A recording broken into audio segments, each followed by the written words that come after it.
श्री गणेशाय नमः। अथः चतुर्स्कन्धे चतुर्विंशोऽध्यायः। व्यास उवाच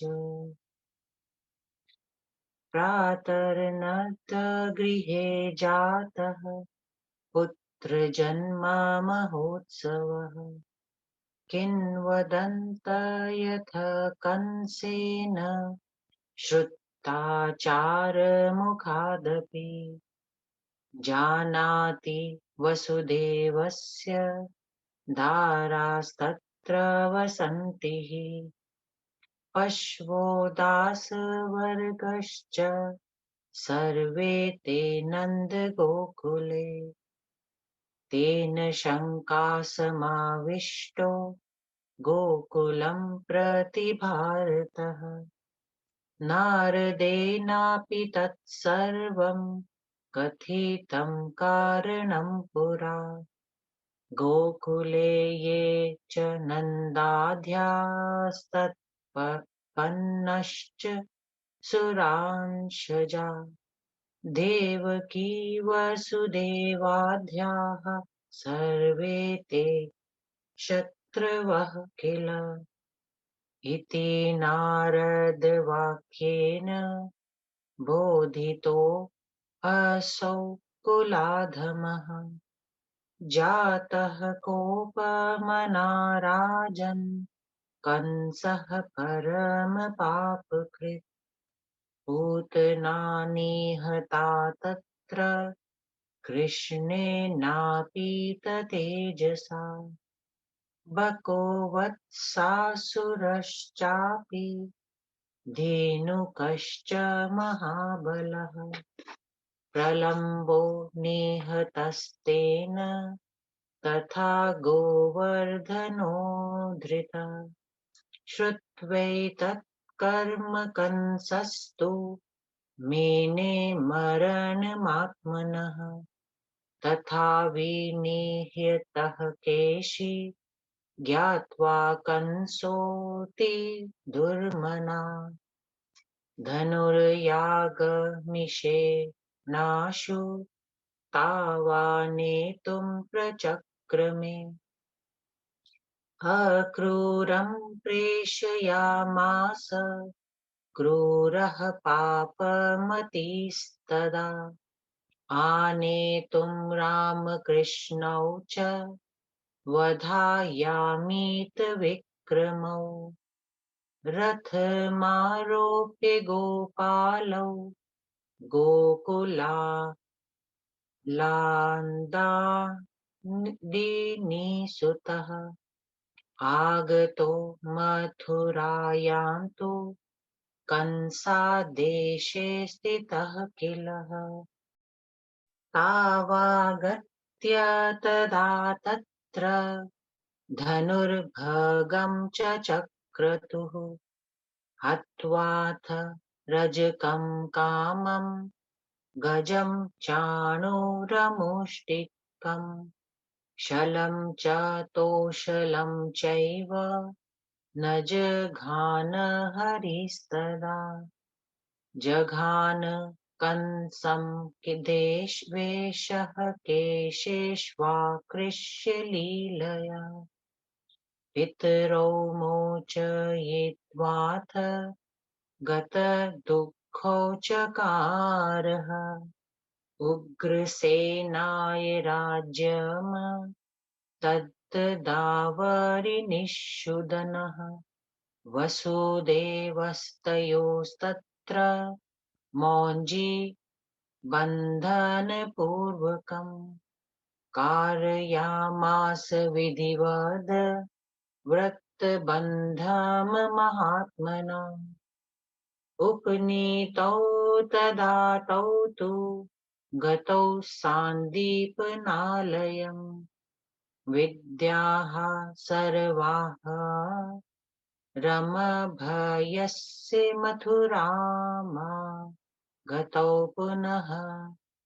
जातौ 12 वर्षीयौ कृतविद्यौ महाबलौ। मथुरायां स्थितौ वीरौ सुतावान् दुन्दुभे मागधस्तु जरासन्धौ जामात्रिवध दुःखितः कृत्वा सैन्यसमाजं स मथुरामागतः पुरीम् स सप्तदशवारं तु कृष्णेन कृतबुद्धिना जितः सङ्ग्राममासाद्य मधुपुर्यां निवासिना पश्चाच्च प्रेरितस्तेन स काल्यवनाभिदः सर्वमलेच्छाधीपः शूरो यादवानां भयङ्करः श्रुत्वा यवनमायान्तं कृष्णः सर्वान् यदुत्तमान् आनाय च तथा राममुवाच मधुसूदनः भयं नोऽत्र समुत्पन्नं जरासङ्घान्महाबलात् किं कर्तव्यं महाभाग यवनः समुपैति वै प्राणत्राणं प्रकर्तव्यं त्यक्त्वा गेहं बलं धनं सुखेन स्थीयते यत्र स देशः खलु पैतृकः सदोद्वेगकरः कामं किं कर्तव्यं कुलोचितम् शैलसागरसान्निध्ये स्थातव्यं सुखमिच्छता यत्र वैरिभयं न स्यात् स्थातव्यं तत्र पण्डितैः शेषशय्यां समाश्रित्य हरिस्वपीतिसागरे तथैव च भयाद्भीतः कैलासे त्रिपुरार्दनः तस्मान्नत्रैव स्थातव्यं स्माभिः शत्रुतापितैः द्वारवत्यां गमिष्यामः सहिताः सर्व एव वै कथिता गरुडेनाथ रम्या द्वारावती पुरी रैवताचलसान्निध्ये सिन्धुकूले मनोहरा व्यास उवाच तच्छ्रुत्वा वचनं तथ्यं सर्वे यावद् पुङ्गवा गमनाय मतिं चक्रुः सकुटुम्बाः सवाहना शकटानि तथोष्ट्राश्च वाम्यश्च महिषास्तथा धनपूर्णानि कृत्वा ते निरययुर्नगरात् बहिः रामकृष्णौ पुरस्कृत्य सर्वे ते सपरिच्छदा अग्रे कृत्वा प्रजाः सर्वाश्चेलुः सर्वे यदुत्तमा कतिचिद्विवशैः प्रापुः पुरीं द्वारावतीं किल शिल्पिभिः कारयामास जीर्णोद्धारं हि माधवः संस्थाप्य यादवांस्तत्र तावेतौ बलकेशवौ तरसा मथुरामेतय संस्थितौ निर्जनां पुरीं तदा तत्रैव सम्प्राप्तो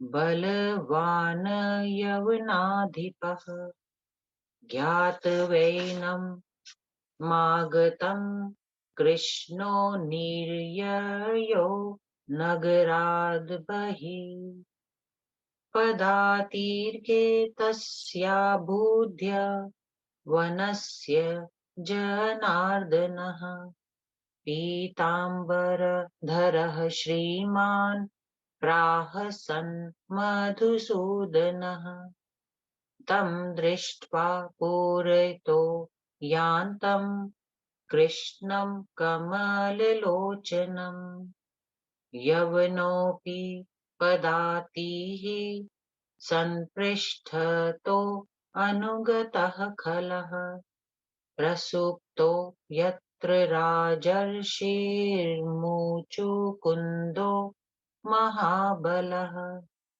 प्रययो भगवांस्तत्र सकालय वनो हरि तत्रैवान्तर्दधे विष्णुर्मुचुकुन्दं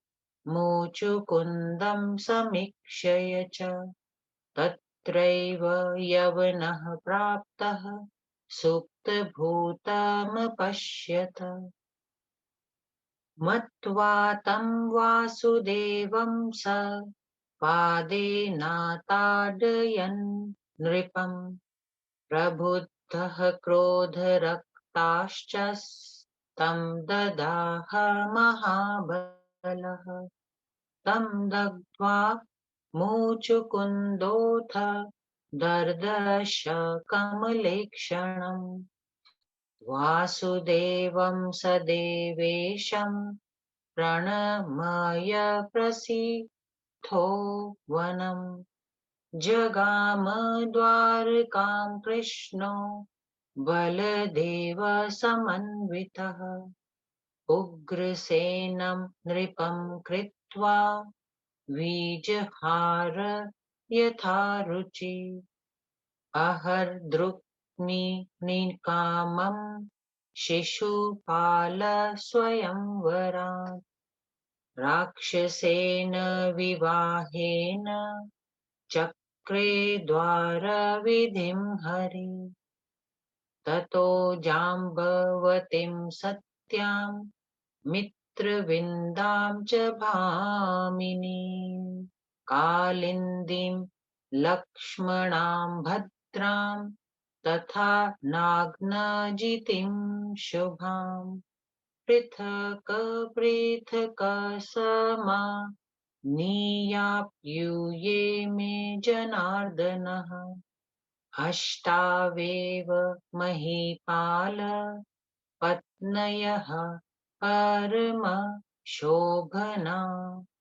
प्रासूत रुक्मणीपुत्रं प्रद्युम्नं चारुदर्शनम् जातकर्मादिकं तस्य चकार मधुसूदनः यतो असौ सूतिकागेहाच्छं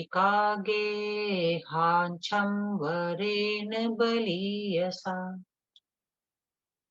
नीतश्च स्वपुरीं बालो मायावत्यै समर्पितः वासुदेवो रतं दृष्ट्वा पुत्रं शोकसमन्वितः जगाम शरणं देवीं भक्तियुक्तेन चेतसा वृतासुरादयो दैत्या लीलयैव यया हता ततोऽसौ योगमायायाश्चकार परमां स्मृतम् वचोभिः परमोदारै रक्षरै स्तवनैः शुभे श्रीकृष्ण उवाच मातर्मयाति तत्पसा परितोषिता त्वम् प्रागजम्नि प्रसूमना दीभिरश्चिता असि धर्मात्म जेन बदरीवन खङ्गड मध्ये किं विस्मृतो जननी ते त्वयि भक्ति भावः सूति गृहादप ऋतः किमो बालको मे केनापि दुष्ट मनसा अप्यथ कौतुकाद्वा मानापहार करणाय ममाधनूनम् लज्जातवाबल खलु भक्तजन्यस्य युक्ता दुर्गो महानतीतराम् नगरी सुगुप्ता तत्रापि मेऽति सदनं किल मध्ये भागे अन्तःपुरे च पीहितं ननु सूति गेहं बालोरितः खलु तथापि ममैव दोषात् नाहं गतः परपुरम् न च यादवाश्च रक्षावतीव नगरी किल वीरवर्यः माया तवैव जननी प्रकट प्रभावा मे बालकः परिरतः कुहकेन केन नो वेदनयहं जननी ते चरितं सुगुप्तं को वेदमन्दमतिरल पविदेव देहि कसौ कासौ गतो मम भट्टैर्न च वीक्षितो वा हरता अम्बिके जवनी घातव कल्पितेयम् चित्रं न ते अत्र पुरतो मम मातृगर्भोनि सत्वया अर्भय समये किल मायया असौ यं रोहिणी हलधरं सुषुवे प्रसीदम् दूरे स्थिता पतिपरा मिथुनं विना अपि सृष्टिं करोषि जगताम नूपालं च नाशम् तथैव पुनरप्यनीशं गुणैस्तवं को वेदते अम्बचरितं दुरितान्तकारी प्राणेन सर्वमखिलं विहितं व्ययैतत्त उत्पाद्य पुत्रजनन प्रभवं प्रमोदं दत्त्वा पुनर्विरहजं किल दुःखभारम् त्वं क्रीडसे सुललितेः खलु तैर्विहारेण्नु चेत्खं मम सुताप्तिर्वृथा स्यात् माता अस्य रोदिति भृशं कुररीव बाला दुःखं तनोति मम सन्निधिगा सदैव कष्टं न वेत्सि ललिते अति अप्रतिम प्रभावा मातस्त्वमेव शरणं भव पीडितानां सीमा सुखस्य सूत जन्म तदीय नाशो दुःखस्य देवी भवनं विबुद्धा वदन्ति तत् किं करोमि जननी प्रथमे प्रनष्टे पुत्रे ममाद्य हृदयं स्फुटतीव मातः। यज्ञं करोमि तव तुष्टि करं व्रतं वा देवं च पूजनमथाखिल दुःखहा त्वं मातः। सुतोऽत्र यदि जीवति दर्शयाशु त्वं वैक्षमा सकलशोकविनाशनाय। व्यास उवाच एवम्। सत्स्तुता तदा देवी कृष्णेनाश्लिष्टकर्मणा प्रत्यक्षदर्शना भूत्वा तमुवाच जगद्गुरुम्। श्रीदेव्युवाच शोकं मा कुरु देवेश शापोऽयं ते पुरातनः। तस्य योगेन पुत्रस्ते शंबरेण ऋतो बलात्। अतः स षोडशे वर्षे हत्वा तं शंबरं बलात्। आगमिष्यति पुत्रस्ते मत्प्रसादान् संशयः। व्यासोवाच इत्युक्त्वा अन्तर्दधे देवी चण्डिका चण्डविक्रमा। भगवानपि पुत्रस्य शोकं त्यक्त्वा अभवत् सुखी। इति श्रीदेवी भागवते महापुराणे चतुर्थस्कन्धे चतुर्विंशोऽध्यायः। चतुर्थस्कन्धे 24वां अध्याय। हिंदी अनुवाद। श्री कृष्ण चरित्र। व्यास जी बोले, हे महाराज, प्रातः काल होने पर नंदराज के यहाँ पुत्र जन्म का महोत्सव मनाया गया। कंस ने भी अपने गुप्तचरों द्वारा यह समाचार सुना। कंस को यह बात पहले से ही मालूम थी कि वसुदेव की अन्य स्त्रियां सभी पशु और सेवक नंद के गोकुल में रह रही हैं। हे भारत, इसी कारण कंस का गोकुल पर संदेह और भी बढ़ गया। देवर्षि नारद भी उसे सब कुछ बता चुके थे।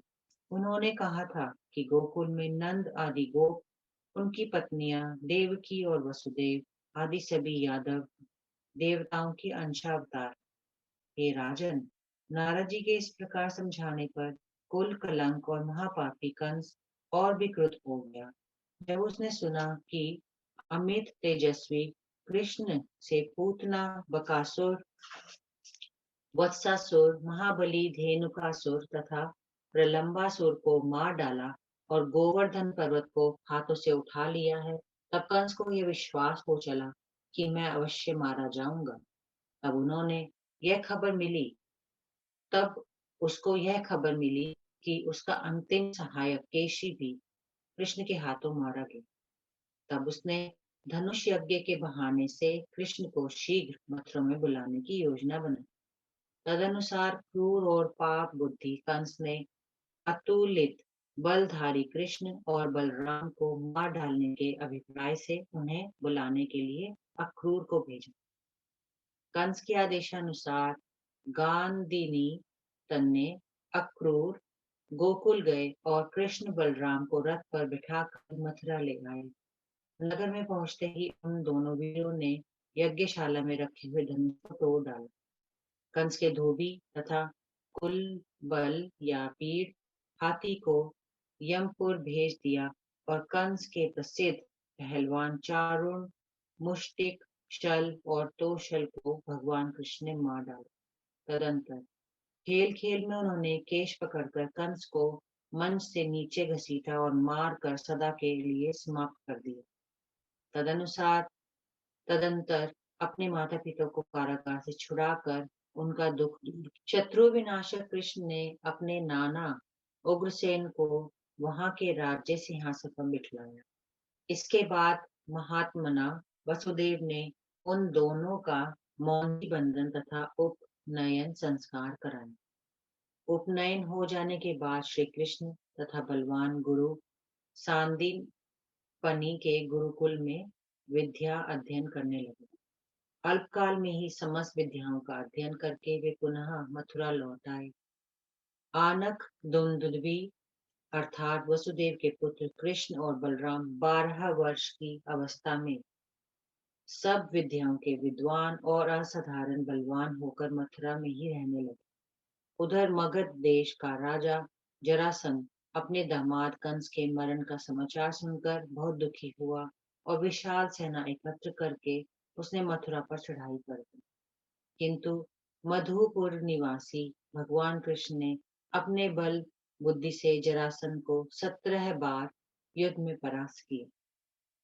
तब जरासंध ने काल यवन को उभारा। काल यवन सभी म्लेच्छ देशों का शासक और बहुत बड़ा बलवान था। यादव गण उससे बहुत डरते थे। काल यवन के आगमन की बात सुनकर भगवान कृष्ण ने सभी यादव वीरों तथा बलराम जी को बुलाकर कहा, हे यादव वीरों, अब हम पर दो ओर से खतरे आ रहे हैं। एक तरफ जरासंध अपनी विशाल वाहिनी के साथ मथुरा की ओर बढ़ रहा है, तो दूसरी ओर काल यवन विकराल रूप से चढ़ाई करने वाला है। अब आप लोग बताइए कि ऐसी स्थिति में हमें क्या करना चाहिए। इस अवसर पर सर्व प्रधान कर्तव्य तो यह है कि हम घर, सेना और धन त्याग कर अपने और नागरिकों के प्राणों की रक्षा करें, क्योंकि जहाँ कहीं भी आनंद पूर्वक रहा जा सके वहीं अपना पैतृक देश बन जाता है। इसके विपरीत जहाँ रहते समय सदा मन में उद्वेग बना रहे, वह पैतृक देश भी किस काम का।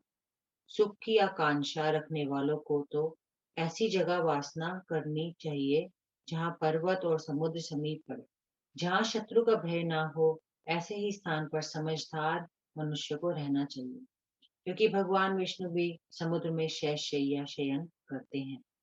इसी तरह शत्रुओं से भयभीत होकर शंकर जी कैलाश पर्वत पर निवास करते हैं। अतएव शत्रुओं द्वारा सताए गए हम लोगों को यहाँ नहीं रहना चाहिए। अब हम लोग यहाँ से द्वारकापुरी चले जाएंगे। अभी अभी गरुड़ ने मुझे बताया है कि द्वारका बड़ी ही रमणीक पुरी है। वह रैवत तक पर्वत के पास और समुद्र के तट पर बड़े सुंदर ढंग से बसी हुई है। व्यास जी बोले, भगवान की यह नीति संगत बात सुनकर सभी यादव वीर सहमत हो गए। वे सब अपने कुटुंबियों तथा वाहनों समेत द्वारका जाने को तैयार हो गए।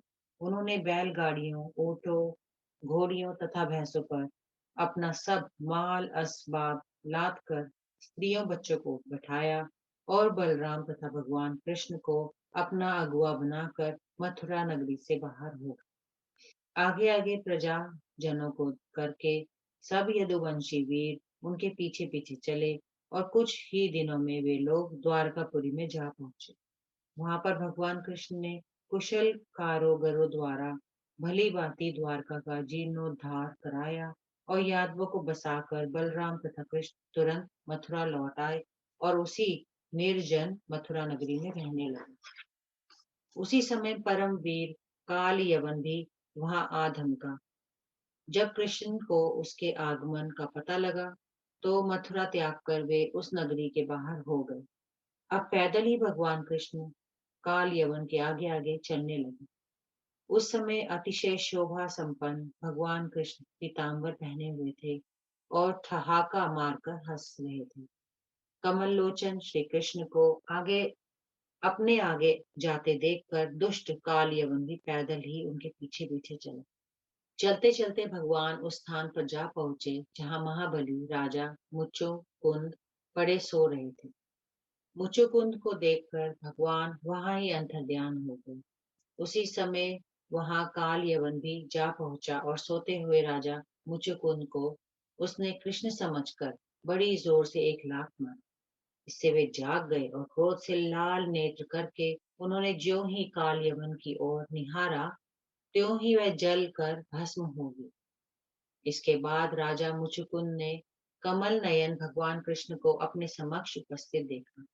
तब समस्त देवताओं के भी देवता भगवान कृष्ण को प्रणाम करके राजा मुचुकुंद तप करने के लिए वन को चले गए और भगवान कृष्ण बलराम के साथ द्वारका चल पड़े।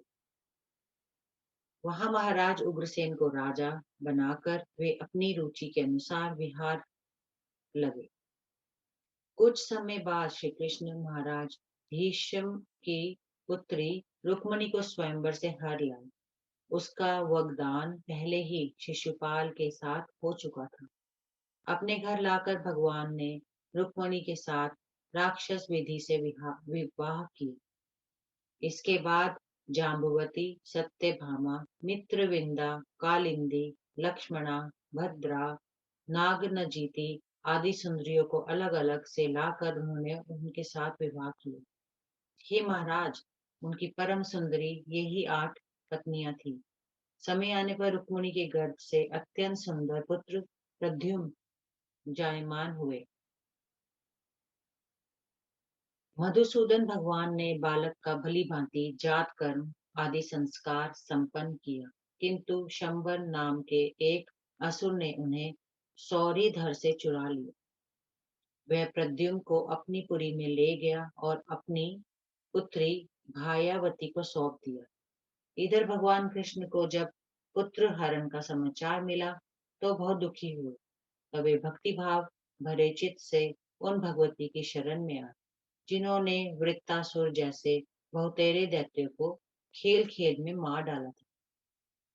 तदंतर कल्याणकारिणी श्रुतियों से मिश्रित तथा अत्यंत मधुर वाणी से स्तुति करके वे भगवती योग माया का स्मरण करने लगे। श्री कृष्ण भगवान बोले, हे माता, पूर्व जन्म में धर्म पुत्र नारायण के पुत्र नारायण के रूप से मैंने उग्र तपस्या करके भांति भांति के फल पुष्प आदि विभिन्न उपचारों से आपकी विधिवत पूजा की थी। हे जननी, क्या आप मेरी उस भक्ति को एकदम भूल गई?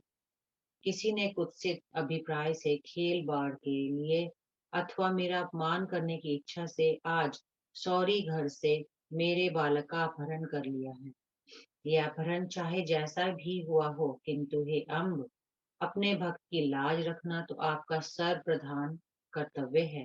हे दुर्गे, मेरी द्वारकापुरी सर्वथा सुरक्षित नगरी है।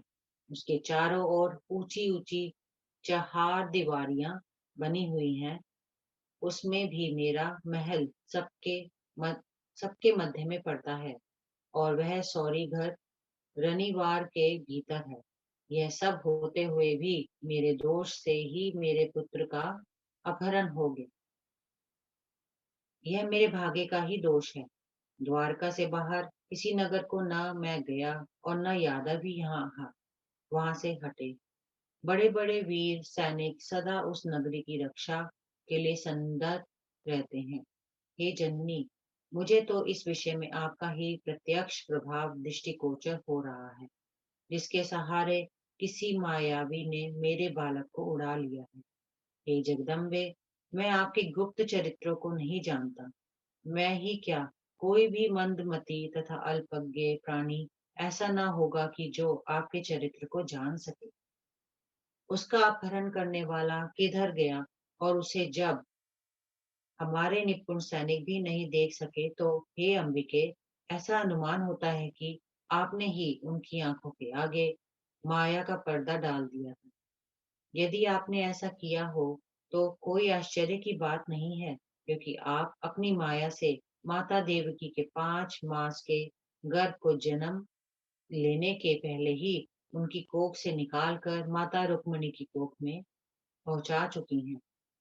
इस बात के प्रत्यक्ष प्रमाण स्वयं बलराम जी हैं, क्योंकि जब वसुदेव जी जेल में कैद थे, तब बिना पति के समागम के ही माता रुक्मिणी ने उन्हें जन्म दिया। हे अम्ब, आप सत्व रज तथा तम इन्हीं तीनों गुणों के द्वारा सदा संसार की सृष्टि पालन एवं संहार का कार्य करती रहती हैं। हे माता, पाप को नष्ट करने वाले आपके चरित्रों को कौन जान सकता है? सच तो यह है कि संसार के सारे कार्यकलाप आपके ही द्वारा संपन्न होते हैं। पहले तो आप पुत्र को जन्म देकर खुशी का अवसर लाती हैं, फिर उसका बिछोह करा के दुख का पहाड़ पटक देती हैं। मालूम होता है कि ऐसा करने से आपको सुख मिलता है। तभी तो सुललित प्रपंच रचकर आप उसके साथ खेल-बाड़ करती हैं। यदि ऐसा ना होता तो मुझे पहले संतानोक्ति का सुख देकर बाद में इस प्रकार न सताती। मैं अमित प्रभावशालिनी भगवती उस बालक की माता कुररी पक्षिणी के समान बहुत से रो रही है। वह सर्वदा मेरे समीप रहती है, अतएव उसका दुख देखकर मेरा क्लेश और भी बढ़ता जा रहा है। हे ललिते, आप तो विश्व की माता हैं और भव्यवादी से पीड़ित प्राणियों की एकमात्र आप ही शरण हैं। यह सब होते हुए भी क्या आपको उसकी दुखियाई माता रुक्मिणी के कष्ट का कुछ भी पता नहीं है? हे देवी, जिस घर में पुत्र का जन्म होता है, उसके आनंद का कोई ठिकाना नहीं रहता और उसके कष्ट हो जाने पर दुख ही की कोई सीमा नहीं रहती। ऐसा विद्वानों का कथन है। हे जननी, अब मैं क्या कहाँ जाऊँ? हे अम्ब, मैं क्या करूँ? हे माता, अपने प्रथम पुत्र के जन्मते ही नष्ट हो जाने पर मारे दुःख के मेरा हृदय जैसे फटा जा रहा है। हे माता, आपको प्रसन्न करने के लिए मैं अम्बा यज्ञ करूँगा, नवरात्र व्रत करूँगा और विधिवत अम्बा देवी का पूजन करूँगा, क्योंकि आप समस्त दुखों को नष्ट कर देती हैं। हे जननी, यदि मेरा पुत्र जीवित हो तो आप तत्काल मुझे उसे दिखा दीजिए, क्योंकि आप में सब प्रकार का शोक शमन कर देने की सामर्थ्य है। व्यास जी बोले, हे राजन, किसी को भी दुख न देने वाले श्री कृष्ण के इस प्रकार स्तुति करने पर भगवती उन जगत गुरु के समक्ष प्रकट होती होकर बोली। श्री देवी ने कहा, हे देवेश, आप शोक न करें। पूर्व काल में आपको शाप मिला था, उसी के कारण शंबासुर बलपूर्वक आपके पुत्र को हर ले गया है। 16 वर्ष का होने पर वह प्रत्युद्युम्न अपनी शक्ति से जम्ब जम्बासुर को मारकर मेरी कृपा से आपके पास लौट आएगा। इसमें कोई संशय नहीं है। व्यास जी बोले, ऐसा कहकर प्रचंड पराक्रमशालिनी भगवती अंतर्ध्यान हो गई। उनके आदेशानुसार भगवान कृष्ण भी पुत्र शोक त्याग कर सुखी हुए। इति श्री देवी भागवते महापुराणे चतुर्स्कंदे भाषा टीकायां चतुर्विंशो अध्याय। ओम श्री दुर्गा देवी नमः। ओम ऐं ह्रीं क्लीं चामुण्डायै विच्चे